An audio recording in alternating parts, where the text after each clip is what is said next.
हरे Krishna everyone. आज की class में हम कार्तिक मंथ जो कि 17 अक्टूबर मतलब कल से शुरू हो रहा है और 15 नवंबर तक ये मंथ चलेगा। हम्म। तो इस मंथ में क्या करना चाहिए, क्या नहीं करना चाहिए, क्या खाना चाहिए, क्या नहीं खाना चाहिए, और भगवान की प्रसन्नता के लिए हम क्या क्या व्रत नियम इत्यादि ले सकते हैं, उसके विषय में चर्चा करेंगे। और कार्तिक मंथ इतना विशेष क्यों है उसकी भी चर्चा करेंगे। ठीक है। तो जो कार्तिक मंथ है, कार्तिक मंथ को अलग अलग नामों से जाना जाता है।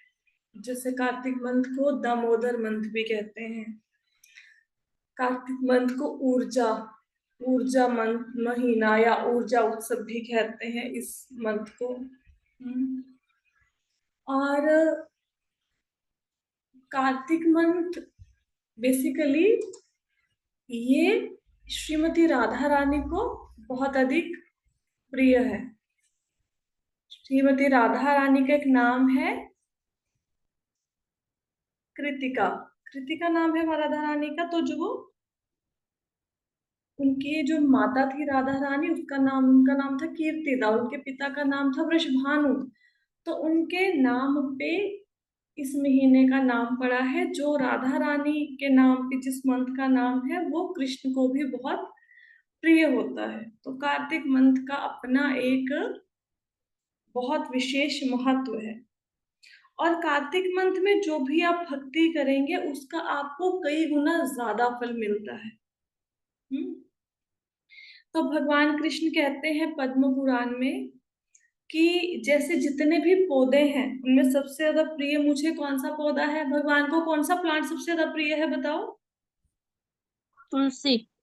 तुलसी है। और सभी नदियों में भगवान को कौन सी नदी सबसे प्रिय है? गंगा। जमुना। यमुना। जमुना। यमुना नदी है ना। और सभी तीर्थों में भगवान को द्वारिका बहुत पसंद है, बहुत प्रिय है। और सभी तिथियों में भगवान को कौन सी तिथि सबसे अधिक प्रिय है? एकादशी। एकादशी है ना। तो इसी प्रकार सभी महीनों में भगवान को कौन सा महीना सबसे अधिक प्रिय है? कार्तिक मंथ। तो अभी कुछ महीने पहले पुरुषोत्तम मंथ भी आया था, पुरुषोत्तम मास। तब भी हम लोगों ने उसके ऊपर चर्चा की थी। उसमें भी बहुत फल मिलता है भगवान की भक्ति करने का। तो इसी प्रकार कार्तिक का मंथ भगवान को बहुत अधिक प्रिय है।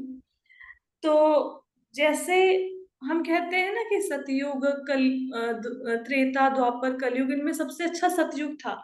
इसी प्रकार जो महीने में है उनमें सबसे अधिक भगवान को प्रिय मंथ, बहुत अधिक भक्ति देने वाला कार्तिक का मंथ है। ठीक है। अब कार्तिक मंथ के पीछे एक कथा है। इसको दामोदर मंथ क्यों कहा जाता है कार्तिक मंथ को? देखो, दामोदर का अर्थ होता है, दामोदर शब्द दो शब्दों से मिलकर बना है, दाम प्लस उदर। तो दाम का अर्थ होता है रस्सी और उदर का अर्थ होता है पेट। दामोदर का मतलब है जिसके पेट के चारों ओर रस्सी बंधी है। तो एक बार क्या हुआ, माता यशोदा ने भगवान कृष्ण को, क्योंकि वो शरारती बहुत थे, तो उनकी शरारतों से परेशान होकर उनको बांध दिया ओखली के साथ रस्सी से। तो भगवान का वो जो रूप है उसको दामोदर कहते हैं। ये जो भगवान का रूप आपको नजर आ रहा है ना सामने, यह दामोदर जी का स्वरूप है। ठीक है। तो इसके पीछे की कथा पहले हम वर्णन करते हैं, उसके बाद दामोदर मंथ में क्या करना चाहिए उसके ऊपर हम लोग डिस्कस करेंगे। ठीक है। तो एक बार क्या हुआ, यशोदा मैया घर के कामों में लगी हुई थी। तो अभी भगवान कृष्ण को भूख लगी। तो भगवान कृष्ण चाहते थे कि माता उनको वो माखन को कर रही थी, चर्निंग कर रही थी, माखन को मत वो कर रही थी, दही को मथ रही थी, माखन बना रही थी। तो भगवान कृष्ण चाहते थे कि मैया पहले मुझे देखे, मुझे दूध पिलाएं, है ना। तो माता यशोदा ने भगवान कृष्ण को गोद में उठाया और उनको दूध पिलाने लगी। अब जब भगवान कृष्ण दूध पी रहे थे तो अचानक माता यशोदा को याद आया कि उन्होंने चूल्हे के ऊपर दूध उबलने के लिए रखा था। तो वो कृष्ण को उन्होंने उतार के गोदी से नीचे रखा और फटाफट से चूल्हे पे से दूध उतारने चली गई, ताकि दूध में उबाल आएगा, फिर नीचे गिर जाएगा ना, नहीं तो। अब कृष्णा को बहुत गुस्सा आ गया। उन्होंने ऐसे अपने लिप्स को, होंठों को काटना शुरू कर दिया, जैसे बच्चे करते हैं ना गुस्से में। हाँ, उनकी आंखें लाल हो गई गुस्से के मारे। और उन्होंने पत्थर का एक टुकड़ा उठाया और जिस बर्तन में माता यशोदा माखन बना रही थी, चर्निंग कर रही थी, मथ रही थी, उस बर्तन को पत्थर से तोड़ दिया। अब उसमें से माखन निकलने लगा। अब झूठे मूठे रोना शुरू कर दिया उन्होंने, एक कोने में जाके एक सुनसान जगह में बैठ गए और माखन लेके खाने लगे और रोने लगे। इसी बीच में माता यशोदा आ गई। उन्होंने देखा कि भाई मटकी फूटी पड़ी है और उसमें से जो दही मक्खन इत्यादि निकल रहा है, लेकिन कृष्णा कहीं पे नहीं है। तो उनको समझ आया कि ये सारा कारनामा किसका है, कृष्णा का है। तो फिर यह सोचकर माता यशोदा मुस्कुराई कि इन्होंने शरारत कर दी है। अब कृष्णा बहुत चतुर है। अब उन्होंने क्या कि उनको पता था कि माता ने जब देखी मटकी टूटी हुई तो उनके पास आएंगी ना उनको दंड देने के लिए। तो वो क्या किया उन्होंने, एक घर में एक जगह थी, वहां पे गए, वहां पे ओखली पड़ी थी। ये ओखली दिख रही है ना आपको, पिक में, फोटो में दिख रही है ना, जिसके अब भगवान बंधे हुए हैं। तो ओखली उल्टी पड़ी थी, उसके ऊपर भगवान चढ़कर, ऊपर माखन लटका हुआ था, वहां से माखन निकाल निकाल के मटकी में से बंदरों को खिला रहे थे। तो माता यशोदा ने ढूंढ निकाला। तो जैसे ही माता यशोदा को कृष्णा ने देखा, माता यशोदा चुपचाप से उनके पीछे पहुंच गई और हाथ में उनके एक छड़ी थी। तो जब भगवान ने देखा तो फटाफट से ओखल से नीचे उतर गए और डर के मारे भागने लगे। अब देखो, माता यशोदा उनको पकड़ने की कोशिश कर रही है। जिस भगवान को बड़े बड़े योगी, ऋषि, मुनि, देवता, ब्रह्मा, शिव इत्यादि नहीं पकड़ पा रहे हैं, उनका पीछा कौन कर रही है, यशोदा माता, और उनको पकड़ रही है। तो भगवान अब खेल खेल रहे थे। तो माता यशोदा का शरीर थोड़ा भारी था और जितनी तेजी से कृष्णा दौड़ रहे थे उतनी तेजी से वो नहीं दौड़ पा रही थी। और दौड़ते दौड़ते उनकी चोटी खुल गई, उसमें से फूल लगे हुए थे उनकी चोटी पे, वो जमीन पर गिरने लगे। बहुत थकी हुई थी माता यशोदा भाग भाग के। फिर भी जैसे तैसे करके वो कृष्णा के पास पहुंची और उनको पकड़ लिया। अब भगवान तो बिल्कुल रोने के कगार पे थे कि अब उनके आंसू निकल ही पड़ेंगे। तो उन्होंने अपनी आंखों पे अपने हाथों को रख दिया, मतलब डर गए। तो आंखों से काजल लगा हुआ था, वो काजल धुलना शुरू हो गया आंसुओं से। हाँ, तो माता ने उनको देखा तो माता ने सोचा कि ये छड़ी से डर रहे हैं, तो छड़ी को तो एक तरफ फेंक दिया। तो माता ने सोचा कि कोई और दंड देते हैं इनको। तो माता यशोदा ने क्या किया, कुछ रस्सियां ले ली और भगवान को बांधने का प्रयास किया। अब वो जो रस्सी से भगवान को बांध रही थी तो रस्सी छोटी पड़ गई, तो यशोदा मैया गई दूसरी रस्सी ले आई, उसको इस रस्सी से बांधा और भगवान को बांधने का प्रयत्न किया, रस्सी फिर छोटी पड़ गई।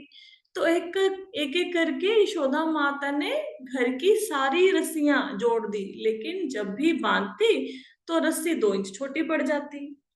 अब माता थक गई। हाँ, वो उनको पसीना आने लगा, है ना, उनके सिर पे फूलों की माला धारण की हुई थी, वो नीचे गिर गई। तो माता थक गई है, अब भगवान को उनके ऊपर दया आ गई। तो भगवान ने सोचा कि चलो बंधवा लेता हूँ, अब ज्यादा माता को तंग नहीं करना। तो माता से उन्होंने खुद को बंधवा लिया। तो जब भगवान के चरण कमलों में कोई समर्पित हो जाता है, फिर भगवान उसकी रक्षा करते हैं। ठीक है, खेल खेल रहे थे, देखा माता थक गई है तो फिर बंधवा लिया। अब माता तो कामों में लग गई, यशोदा माता उनको बांध के ओखली से। अब भगवान तो पूरे नटखट है, तो उन्होंने क्या किया, उन्होंने ऐसे क्रॉलिंग करनी शुरू कर दी, जमीन पर चलना शुरू किया घुटनों के बल, और ओखली टेढ़ी होगी, ओखली को साथ में लेकर उन्होंने क्रॉलिंग करनी शुरू कर दी, मतलब जमीन पर चल रहे हैं। तो उनके घर के आंगन में एक पेड़ों की जोड़ी थी। जिनको यमलार्जुन कहा जाता था। अर्जुन के पेड़ थे वो। वो एक पेड़ की किस्म है। अर्जुन वो वाला अर्जुन है जो महाभारत में युद्ध कर रहा है, ठीक है। तो भगवान को पता था कि ये जो दोनों पेड़ हैं वास्तव में पेड़ नहीं है, ये तो कुबेर के पुत्र हैं। कुबेर कौन है? देवताओं के जो देवताओं का जो है ना खजाना होता है उनके, वो खजांची हैं, धन के देवता हैं कुबेर। तो जो कुबेर है उनके दो पुत्र थे, एक मणिग्रीव और एक नल कुबेर। तो नल कुबेर और मणिग्रीव क्योंकि वो कुबेर के पुत्र थे तो बहुत अधिक धनी थे, और वो शिवजी के गणों में से एक थे, मतलब वो शिवजी के सेवकों में से एक थे। तो उनको इस बात का बहुत अधिक अहंकार था। तो एक बार क्या हुआ कि ये दोनों नल कुबेर और मणिग्रीव, मतलब ये इन्होंने मदिरा पान किया और ये अप्सराओं के साथ अपना एंजॉय कर रहे थे, विहार कर रहे थे, भ्रमण कर रहे थे सरोवर में। तो उसी समय नारद मुनि उस स्थान पर आ पहुंचे। तो जब नारद मुनि उस स्थान पर पहुंचे तो अप्सराओं ने देखा कि नारद मुनि आ गए हैं, तो उन्होंने फटाफट से वस्त्र धारण कर लिए, लेकिन जो नल कुबेर और मणिग्रीव थे उन्होंने वस्त्र धारण नहीं किए। तो नारद मुनि को ये देखकर बड़ा गुस्सा आया। तो नारद मुनि ने देखा कि ये देवताओं के बेटे हैं, लेकिन गर्व से इतने अंधे हो गए हैं कि उनको पता ही नहीं चल रहा कि वो क्या कर रहे हैं। तो उन्होंने बोला कि तुम देवताओं के पुत्र हो, लेकिन काम तुम्हारे पेड़ों की भांति है, तुम्हारी बुद्धि जड़ हो गई है, इसलिए मैं तुम्हें श्राप देता हूं कि तुम वृक्ष बन जाओ। अब दोनों के सारा नशा उतर गया दोनों का। तो दोनों ने उनसे क्षमा याचना करी नारद मुनि से कि हमारा उद्धार कैसे होगा।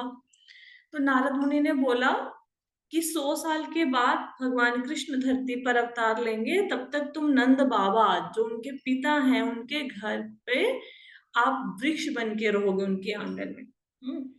अब भगवान को तो ये वो कहते हैं कि जब भगवान कृष्ण अवतार लेंगे वो आपका उद्धार करेंगे। तो भगवान कृष्ण को पता था कि अब नल कुबेर और मणिग्रीव उन दोनों पेड़ों पे नजर पड़ी कि अब इनका उद्धार करना है।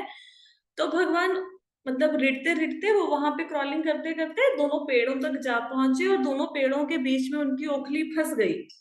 और भगवान ने जैसे ही ओखली को खींचा तो दोनों पेड़ गिर गए और बहुत भयानक आवाज हुई। हालांकि बहुत ही ज्यादा वो मजबूत पेड़ थे, लेकिन वो गिरे, उनकी इतनी भयंकर आवाज हुई और उसमें से दो महान आत्माएं प्रकट हुई जिनका शरीर चमक रहा था। तो उन्होंने भगवान को प्रणाम किया, उनकी परिक्रमा करी और उनको धन्यवाद दिया कि उन्होंने उन्हें पेड़ की योनि से मुक्त कराया है। तो ये जो लीला है, इस लीला को दामोदर लीला के रूप में याद किया जाता है और इस मंथ को दामोदर मंथ के नाम से जाना जाता है। तो ये तो हो गई कथा, ठीक है। अब कथा के बाद दामोदर मंथ आपको समझ आ गया, भगवान को बहुत प्रिय है, राधा रानी को बहुत प्रिय है। तो जैसे पुरुषोत्तम मंथ जो है वो भगवान को प्रिय है, इसलिए वो मंथ राधा रानी को बहुत प्यारा है। जो कृष्ण को चीज अच्छी लगती है वो राधा रानी को बहुत अच्छी लगती है। ये जो दामोदर मंथ है, क्योंकि राधा रानी को बहुत अच्छा लगता है, इसलिए भगवान कृष्ण को बहुत प्रिय है। तो इस मंथ में अगर कोई भी आप शुभ कार्य करेंगे, भक्ति करेंगे, तपस्या करेंगे, तो राधा रानी बहुत प्रसन्न होंगी। और राधा रानी ये नहीं देखती कि जो मेरी भक्ति कर रहा है, कृष्ण की भक्ति कर रहे हैं, क्या वो योग्य हैं या नहीं कृष्ण प्रेम की प्राप्ति के लिए। वो बिना किसी भेदभाव के कृष्ण प्रेम को वितरित कर सकती हैं आप लोगों को। तो दामोदर मंथ क्योंकि राधा कृष्णा को प्रिय है, तो इस मंथ में हमें ज्यादा से ज्यादा भक्ति करने की कोशिश करनी चाहिए। अब दामोदर मंथ में सबसे अधिक एक चीज का महत्व है, वो है दीपदान। दीपदान क्या होता है कि आइडली तो आप मंदिर में जाके दीपदान कर सकते हैं, लेकिन अगर मंदिर दूर है, आप नहीं जा सकते या आप बिजी हो, रोज रोज नहीं जा सकते, तो आपको घर पे दीपदान करना चाहिए, ठीक है। तो दीपदान के लिए आप क्या कर सकते हैं, आप मिट्टी के दिए होते हैं मार्केट से, वो खरीद सकते हैं। जैसे दामोदर मंथ अभी 30 डेज का है, तो आप 30 दिए खरीद सकते हैं। और उन दियों में आप तिल का तेल डाल सकते हो। डेली एक दिया लगा के भगवान को दीपदान करना है। तिल का तेल डाल सकते हो या देसी घी भी डाल सकते हो। ठीक है। और कैसे करोगे दीपदान, इसका प्रोसेस है एक, कि आइडली कोशिश करो कि अगर देसी घी का दिया जला पाए भगवान के सामने। अगर आपके घर में कोई राधा कृष्णा का चित्र है या दामोदर लीला का कोई चित्र है तो वो सामने रख सकते हैं। नहीं तो आपके घर में कोई विग्रह होंगे उनको दीपदान कर सकते हैं। जैसे मेरे घर में लड्डू गोपाल जी, उनके साथ ही मैंने दामोदर लीला का एक छोटा सा चित्र रखा हुआ है, तो मैं हर साल दोनों को ऐसे इकट्ठे दीपदान करती हूँ। तो कैसे दीपदान करेंगे? अच्छा, अगर जैसे मैंने दीपदान करना है तो मैं अपने बेटे के लिए अलग उसको अलग दिया दूंगी, मैं अलग दिया लूंगी। तो हम दोनों ने दीपदान करना है तो मैं 60-70 दिए लेके आऊंगी अब। ठीक है। आज तो डेली एक दिया आपने लेना है मिट्टी का, और उसमें घी डालना है, देसी घी या तिल का तेल। और फिर भगवान का जो दाहिना पैर है ना, उस पे 2 बार दिया दिखाना है भगवान को। मतलब दिया 2 बार पैरों की तरफ करके घुमाना है, दाहिने पैर की तरफ, फिर 2 बार बाएं पैर की तरफ। इसका मतलब है 2 बार लेफ्ट साइड के पैर में, 2 बार राइट साइड के पैर में, पहले राइट फिर लेफ्ट, और ये 4 बार हो गया पैरों की तरफ। तो 4 बार भगवान के पैरों को दिया दिखाना है। उसके बाद 2 बार भगवान के पेट के आसपास दिया दिखाना है। तो बिल्कुल पेट के पास नहीं पहुंच जाना, अपने दूर से ही दिखाना है। तो ऐसे दिए को घुमाना है, मतलब उनके सामने। फिर सिर के चारों ओर 3 बार दिया दिखाना है भगवान को। ठीक है। 4 2 3। ठीक है। पहले 4 बार पैरों पे, 2 बार पेट पे, और 3 बार सिर के चारों ओर दिया भगवान के ऐसे मतलब घुमाना है। और अंत में क्या करना है, 7 बार पूरे भगवान के शरीर के चारों तरफ दीप दिखाना है। इसके बाद क्या करोगे, दीप दिखाते दिखाते साथ में आपने दामोदर अष्टकम भी गाना है। अगर आपको नहीं गाना आता तो यूट्यूब तो है आपके पास, तो जो भी धुन आपको अच्छी लगती है वो साथ साथ में दामोदर अष्टकम लगा लो। और एक दिन बैठ के दामोदर अष्टकम के मीनिंग भी पढ़ लो, ताकि जब वो गाएं तो आपको उनके मीनिंग पता हो कि वो क्या गा रहे हैं। तो उस पर थोड़ा ध्यान लगाने की कोशिश करें। उसके बाद उस दिए को आपके यहाँ पे जैसे तुलसी का पौधा होगा तो तुलसी के पौधे पर वो दिया आप रख सकते हैं। ठीक है। तो इस प्रकार भगवान को दीपदान करना है, और डेली करना है 30 डेज के लिए। ठीक है। तो अब दीपदान का महत्व क्या है, दीपदान से होगा क्या, है ना? दीपदान के माता हाँ जी, हाँ जी। माता जी, ये दीपदान शाम को एक टाइम करना है कि सुबह शाम 2 टाइम करना है? शाम को दीपदान करते हैं हम लोग। शाम को। हाँ जी, शाम को। ठीक है माता और जी। माता जी जब दीपदान कर लिया तो उसके बाद जैसे आपने बताया कि दिया हमने तुलसी जी के पास रख देना है, एंड देन आफ्टर दैट उसके बाद क्या करना है वो दिए का? करना, वो दिया अपने आप सारा वो हो जाएगा, मतलब घी उसका समाप्त हो जाएगा ना जब दिया वो हो तो जाएगा। कोई और किसी और चीज उसके में यूज कर बाद सकते नेक्स्ट डे उसको उठा लो। नहीं, कहीं मतलब यूज नहीं करना, नेक्स्ट डे सेम दिया यूज नहीं करना, नेक्स्ट डे अपने नया दिया यूज करना। इस दिए को रख लो, बाद में इकट्ठे हम इसको जल प्रवाह कर देंगे इन सारे हैं? दियों। ओके, ठीक है। तो ठीक है। ऐसे दिए मैम कर लो। हाँ जी। मैम दीप अपने आप बंद होना है, नहीं हम अपने लोग आप नहीं, अपने आप थोड़ी बंद देर होएगा। अपने आप दीप बंद होगा, आपने नहीं उसको बुझाना, अपने आप बंद होगा। Okay okay ma'am. तो इस दीपदान से और भी किसी को कोई प्रश्न हुआ तो अनम्यूट करके पूछते जाना। और अगर ये क्लास एंड हो भी गई तो मैं दोबारा से लॉग इन कर लेना आप सेम लिंक पे, तो कुछ भी क्वेश्चन आंसर रह जाएंगे तो मैं बता दूंगी। पर अच्छे से समझना और करना सब लोग। देखो, दीपदान के इतने बेनिफिट्स हैं, इतने बेनिफिट्स हैं कि 1 घंटा इसके ऊपर क्लास लग सकती है, लेकिन मैं जल्दी जल्दी में जो मेन बेनिफिट्स हैं वो आपको बताऊंगी। दीपदान करने से अगर आप भगवान को दीपक अर्पित करोगे तो लाखों करोड़ों पाप 1 सेकंड में नष्ट हो जाते हैं। और जो दीप अर्पित करते हैं भगवान को, वो दोबारा इस धरती पर उनका पुनर्जन्म नहीं होता। और अगर आप भगवान को कार्तिक के मंथ में दीप अर्पित करते हो, तो जैसे सूर्य ग्रहण इत्यादि लगते हैं ना, चंद्र ग्रहण, उस समय आपने देखा होगा लोग कुरुक्षेत्र में गंगा नदी के तट पर ऐसे ना स्नान करने जाते हैं। तो जितना ग्रहण लगने पर तीर्थों पे स्नान करने का फल मिलता है, उससे 10 लाख गुना अधिक फल आपको एक दिया दान करने का मिलेगा। आपको पता होगा कि भगवान राम ने अश्वमेध यज्ञ किया था, जिसमें वो बहुत एक्सपेंसिव होता है, हम तो नहीं कर सकते, ना ब्राह्मण ना इतना धन। तो अगर आप एक दीप दान करेंगे भगवान को कार्तिक के मंथ में, तो आपको अनेक अश्वमेध यज्ञ करने का फल मिलेगा। और क्या बेनिफिट है कि अगर मंदिर में आप थोड़े समय के लिए भी दीपक जलाएंगे अपने घर में या मंदिर में, तो आपने लाखों कल्पों में जो पाप किए हैं, कल्प का मतलब क्या होता है? कल्प का मतलब होता है 1000 युग। 1000 युग का मतलब क्या? सतयुग, त्रेता, द्वापर और कलयुग, चारों को मिला के एक चतुर्युग बनता है। ऐसे 1000 मतलब युग, चतुर्युग, इनको मिला के एक कल्प बनता है। तो इतनी देर में जितने भी पाप किए हम लोगों ने, वो सारे नष्ट हो जाएंगे। अच्छा, किसी ने जीवन में भले कोई अच्छा काम नहीं किया, ना कोई भजन आरती गाई, ना भगवान का नाम लिए, ना भगवान को प्रणाम, कुछ नहीं किया उसने जीवन में, कोई भला काम नहीं किया, कोई पवित्रता का काम नहीं किया, अगर वो भगवान को कार्तिक मंथ में एक दिया अर्पण कर दे, दीपदान कर दे, तो समझो कि उसने सारी पवित्रता प्राप्त कर ली, मतलब उसका सब कुछ सही हो जाएगा। और कार्तिक के महीने में इतनी सारी हमारी पवित्र नदियां हैं। अब सब पे जाके तो स्नान कर नहीं सकते, लेकिन आप चाहते हो कि मुझे पवित्र नदियों में स्नान करने का जो मेरा फल है घर बैठे बैठे मिले, तो जस्ट यू डू 1 दीपदान। ठीक है। अब कुछ लोग कहते हैं ना कि हमें पितृ दोष चल रहा है जी, हमारे पितृ जो है, पूर्वज जो है हमारे से, वो रुष्ट हैं। तो अगर कार्तिक मंथ में आप दीप दान करते हैं, तो पितरों को मुक्ति मिलती है। जो हमारे पूर्वज ऊपर के लोकों में बैठे हैं, उनको मुक्ति मिलती है।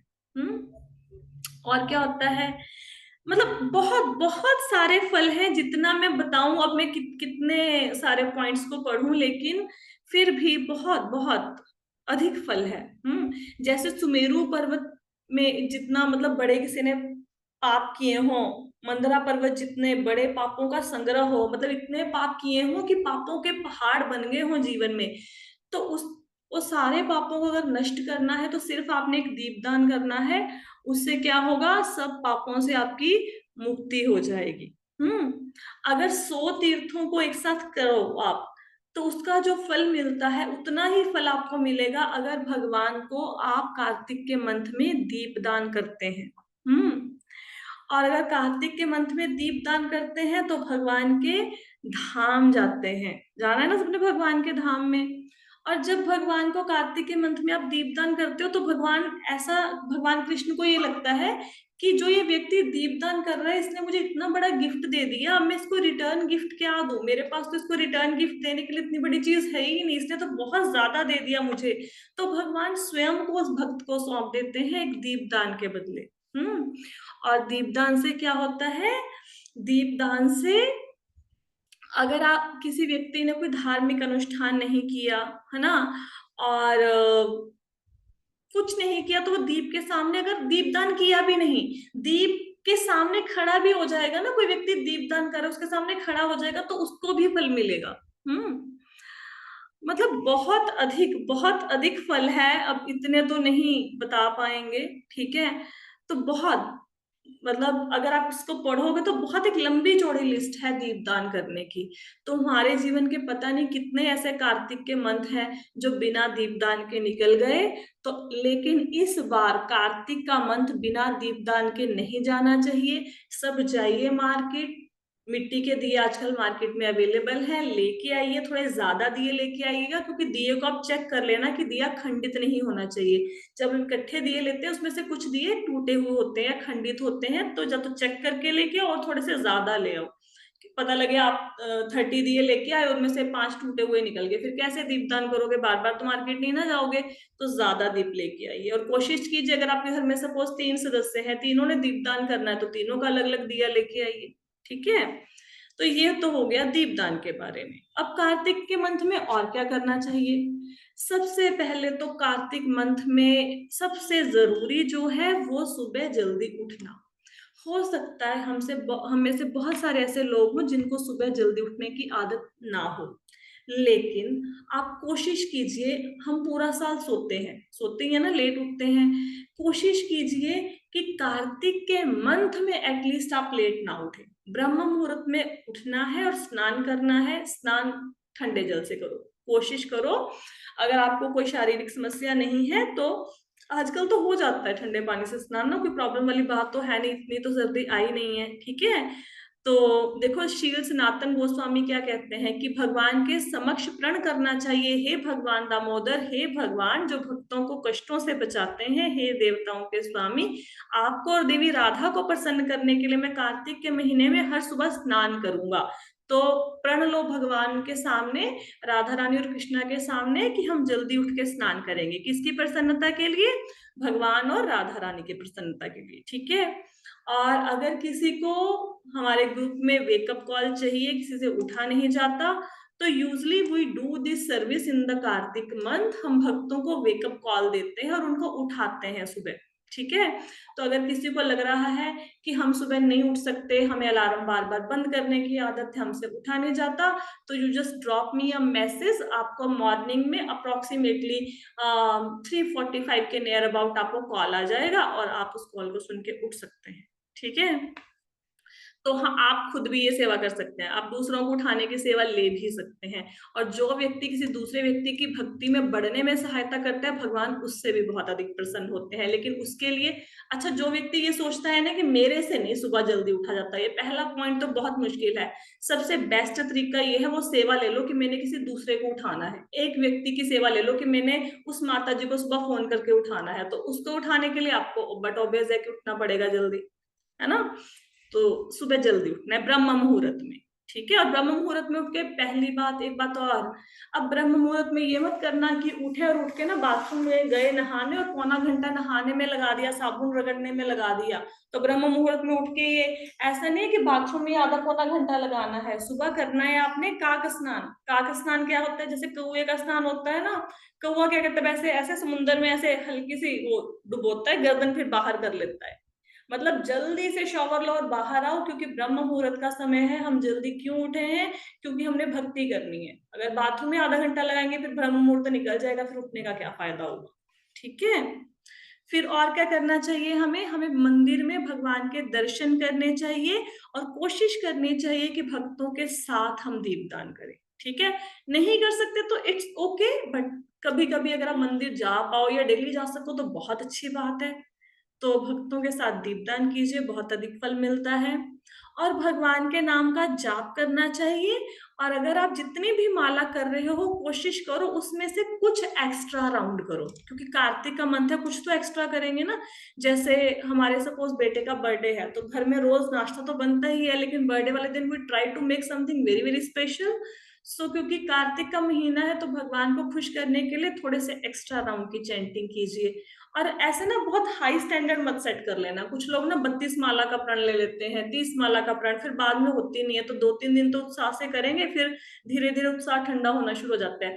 तो इजीली जितना आप कर पाओगे उतना आप प्रण लो कि इतनी माला तो मैंने एक्स्ट्रा करनी ही करनी है, ठीक है। और ये दीपदान तो मैंने आपको बता ही दिया, दामोदर अष्टकम भी बता दिया। अच्छा, कार्तिक के मंथ में सब लोगों ने दामोदर अष्टकम का पाठ करना है। 8 स्टैंजर्स हैं, बहुत सुंदर है, सुनने में बहुत मधुर है, आपके कानों को बहुत प्रसन्नता होगी सुनने के बाद। आपको आता है, वेरी गुड। आपको नहीं आता, ड्रॉप मी अ मैसेज, मैं आपको दामोदर अष्टकम सिखा दूंगी, ठीक है। मेरे को मैसेज डाल देना और प्रैक्टिस करो, 2-3 दिन में आपको आ जाएगा। और मैं बहुत इजी तरीके से सिखाती हूँ, सबको बोलना आ जाता है। मतलब अगर हम जूम की मीटिंग कर सकते हैं, एक दिन जूम पे भी सीख सकते हैं। और अगर आपको फिर भी नहीं बोला जा रहा तो कम से कम सुनिए यूट्यूब पे। Damodar Ashtakam is must, alarm लगा लो सब। दामोदर अष्टकम का डेली पाठ होना ही होना है हमारे घर पे, सबके घर पे, ठीक है। और क्या करना चाहिए? श्रीमद् भागवत का पाठ करना चाहिए, है ना। तो श्रीमद् भागवतम सबके घर में होगा, नहीं है तो कोई इश्यू नहीं है, आप नेट से डाउनलोड कर सकते हैं फर्स्ट कैंटो। कुछ भी नहीं हो पा रहा तो आप एक मुझे मैसेज ड्रॉप कर देना। मैं कोशिश कर रही हूँ कि दामोदर, ये जो कार्तिक मंथ है उसमें आधे पौने घंटे की या 1 घंटे की क्लास लगाया करूँ, 1 एक्स्ट्रा क्लास। उसमें जितने भी है ना कि दामोदराष्टकम पढ़ना है, श्रीमद् भागवतम पढ़नी है, तो थोड़ा थोड़ा हम कर लिया करें, ठीक है, ट्राई करेंगे। नहीं तो आप यूट्यूब पे सुनो लेक्चर फिर, ठीक है। उसके बाद गजेंद्र मोक्ष लीला। गजेंद्र, देखो श्रीमद् भागवतम में ना बहुत सारी स्तुतियां हैं जो भगवान की प्रशंसा में उनके भक्तों ने गाई हैं। जैसे कुंती महारानी की स्तुति है, गजेंद्र जिनका पैर मगरमच्छ ने पकड़ लिया था हाथी का, गजेंद्र मोक्ष की स्तुति है। तो हमें कार्तिक मंथ में इन स्तुतियों का पाठ करना चाहिए, स्पेशली गजेंद्र मोक्ष लीला, ठीक है। तो ये बहुत बहुत भगवान को प्रिय है, इसका पाठ करना चाहिए। कहाँ से मिलेगा? यूट्यूब पे मिल जाएगा, बहुत इजीली मिल जाएगा। नहीं मिलेगा तो मुझे मैसेज ड्रॉप करना, ठीक है।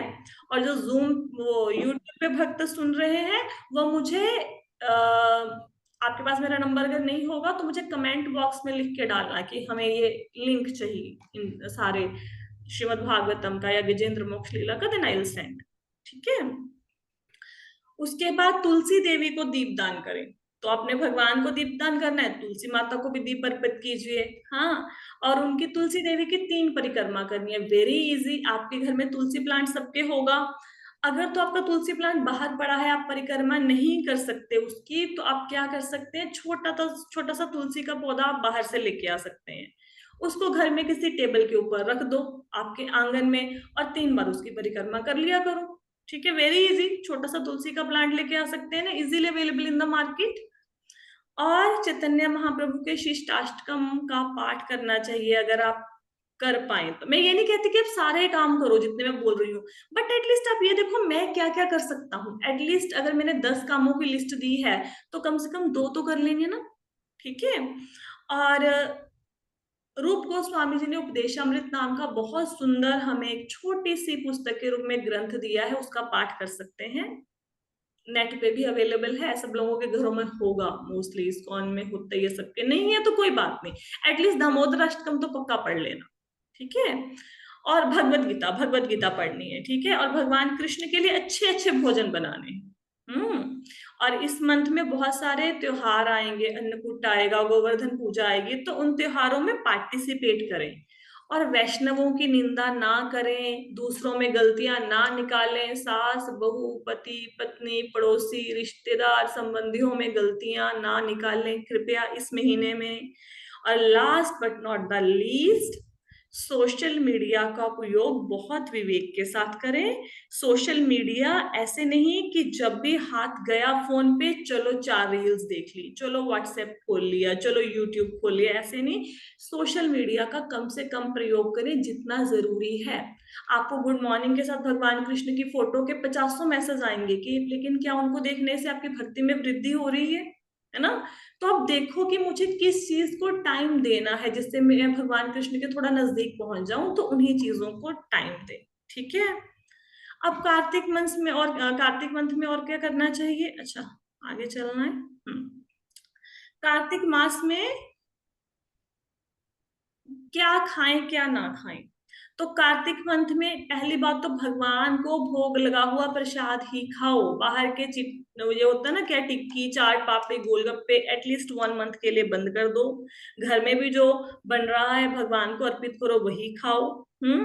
और आपकी कोई भी ऐसी चीज जो आपको खाने में बहुत ज्यादा आपकी फेवरेट है, उसको 1 महीने के लिए भगवान के लिए त्याग कर दो।